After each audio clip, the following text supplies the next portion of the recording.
everyone, my name is Katie and this is Homeschooling for His Kingdom. Welcome. For those of you who have been following along, you know I'm reading a series, like an audiobook series. It's called Led by the Holy Spirit, and we are in chapter 4 today. If you haven't had a chance to listen to the first few chapters, you may want to pause this and go back to catch up.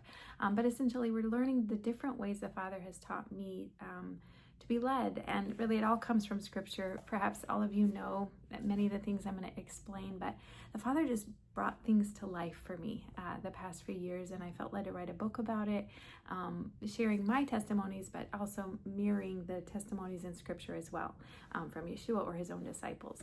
So, or other various followers that are in the Bible. In the last chapter, we learned about being led to be tested by the Father and how that's a thing. Like, he can really lead you to be tested, and what that looks like and feels like, how he has led us to be tested in various ways and how he's helped us through the tests. Today, we're going to be starting with chapter 4, and it's entitled Led to Spend Time with the Father. Okay, not only was Yeshua baptized by the Holy Spirit and led to be tested, but he was also led to spend time with the Father in prayer.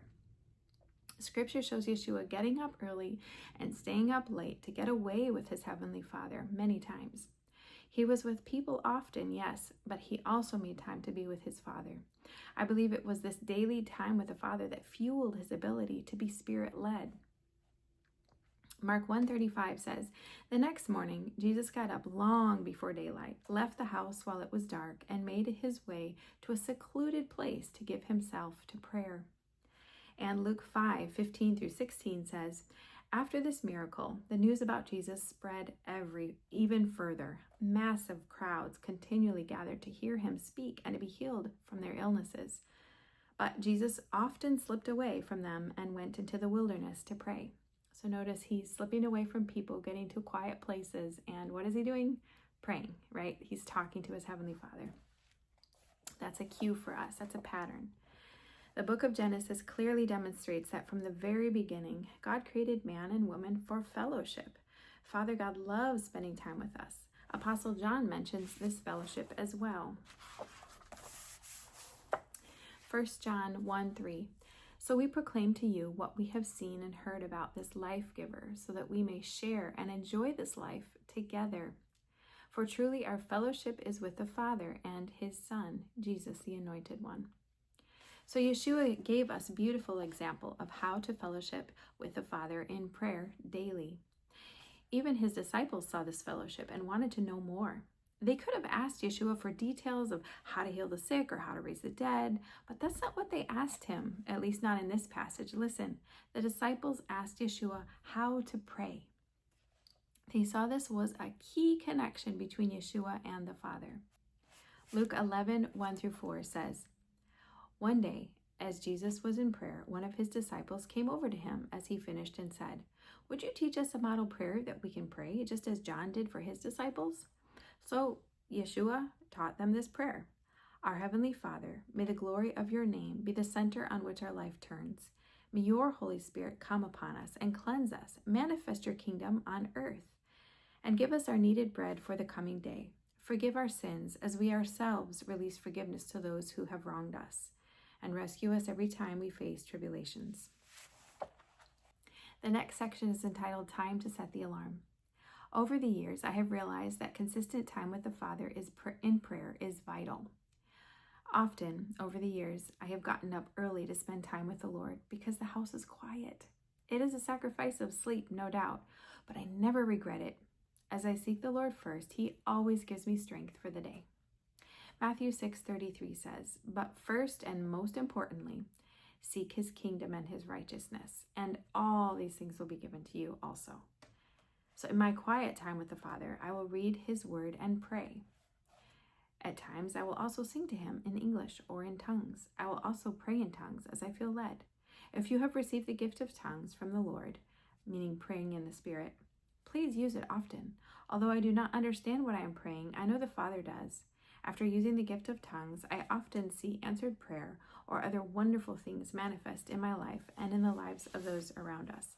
And that can you can go back to chapter 3 and see, chapter 2 and see how you can receive the gift of the Spirit if you haven't. And the gift of tongues is one of them, one of the gifts that you could be given by the Father. In 1 Corinthians 14 through 15, it says, "For if I am praying in a tongue, my spirit is engaged in prayer, but I have no clear understanding of what is being said." So even right there, Paul says he doesn't know what he's saying, right? I don't always know what I'm saying when I'm speaking in tongues. But he continues, "So here's what I've concluded. I will pray in the Spirit, but I will also pray with my mind engaged.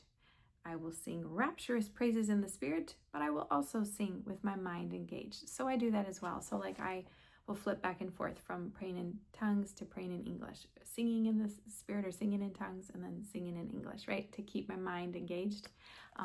But I also know that it's beautiful. There's so much that's getting done when I'm praying in tongues, and I don't completely understand it, but it's a gift that God has given me, so I want to make sure I use it. And here's a picture. I think I've mentioned I had an artist draw some pictures. Her name is Laura Liebert. She did a great job, I think, of this one. Just a picture of me getting up early, but hopefully it can be you getting up early as well. So just making sure to make that time for him, get away with him. As I spend time with the Father consistently this way, not only do things in my life line up with the Father much faster, but he also makes quick work of correcting me or guiding me for the day or the near future. He will say things in my heart like, "Be more patient with so-and-so. You do not know what's going on in their life right now." Or, "Stop being jealous of so-and-so. Repent," which is great, right? We want to repent if we're sinning. Or things like, "Invite so-and-so to Bible study this week." Okay, yes, sir, right? So I do my best to obey quickly, whatever these nudges are, whether I need to repent or just do something he wants me to do. These nudges from the Father began and have increased after spending much time praying in tongues to the Father. Glory to God. And then here, 1 Corinthians 14:39 says, "Therefore, believers desire earnestly to prophesy, and do not forbid speaking in unknown tongues." So even Apostle Paul says, don't forbid this. This is, clearly it's one of the gifts. And for those of you who may not have tongues as a gift, just pray in English. Pray, as he leads you to pray in English, and I'm sure that whether you're speaking in tongues or in English, you will be drawn closer to him. You will hear him, or you're spending more time with him. You're dedicating time with him. You're making yourself available for him. So please don't be discouraged if you don't have that gift. I'm just saying, for those of you who do, please use both. Okay, the next section is entitled Prayer Helps Us Mature. Consistent prayer time with the Father also produces the fruit of the Spirit within us. Not only will the Father guide me and chisel sin out of me during these times, but he will also guide me toward bearing good fruit. Galatians 5:22 through 23 says, "But the fruit produced by the Holy Spirit within you is divine love in all its varied expressions, joy that overflows, peace that subdues, patience that endures, kindness in action, a life full of virtue, faith that prevails, gentleness of heart, and strength of spirit. Never set the law above these qualities, for they are meant to be limitless." When I sit quietly before the Father and talk and pray with him about what is hurting in my heart, what I do not understand, or what I need help with, this time allows the Father to make changes in me. When I sit quietly, I don't pray the whole time. I listen, I stop, and I make my requests. I talk to him about what's on my heart, and then I sit there and I listen. This process matures me. He washes over me with Bible verses or speaks to me in his still, small voice. Sometimes he will use impressions or stories from Scripture to guide me with his answer. Sometimes he will answer right away, right there when I'm sitting in my prayer time. But not always. It can take a day or two or sometimes longer, but he always answers my heart's cry and helps me as I seek him and spend time with him. When clarity or the answers come, I try to make sure to thank him for these needed changes, and then I continue to mature day by day. So it's really important too to not just, make all your requests, read your Bible, like check, moving on, close the Bible, get up. No, like this quiet time is meant to be a conversation. Like I truly believe when Yeshua would get away with his Father, that he would hear from him, because he often said, I don't do anything except that the Father told me to. I don't say anything unless the Father told me to say it. So at some point he's receiving downloads, right? And it was most likely in his quiet time in the morning, but obviously it can be right there in the moment as well. But his relationship with the Father was so important that he would deny sleep over it, right? Like he'd get up. It says when it was still dark, right? Like he'd go out and find a quiet place. So it's a real key point of maturing, to sacrifice, right? To spend time with the Father.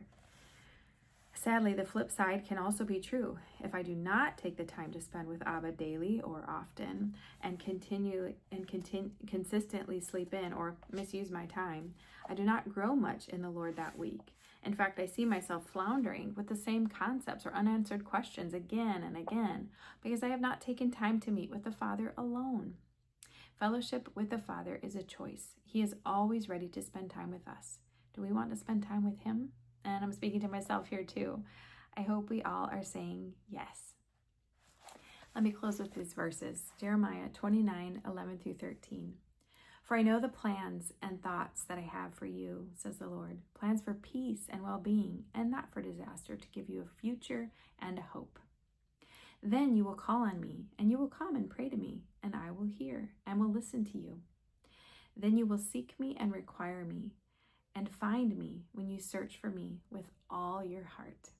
So we can find him if we search for him and seek for him, right, with all of our heart. And it's also right here, it says, then you will call on me and you will come and pray to me, and I will hear and I will listen to you. So he wants us to get away with him, right? So I pray that this inspires you to get up early this week and continuously throughout your life to spend time with him, and to get to know him and to hear his voice, to pray with him, pray in tongues if you have that gift. So anyways, I hope this series is blessing you guys, and I hope you have a great week. Hopefully I will see you in the next chapter.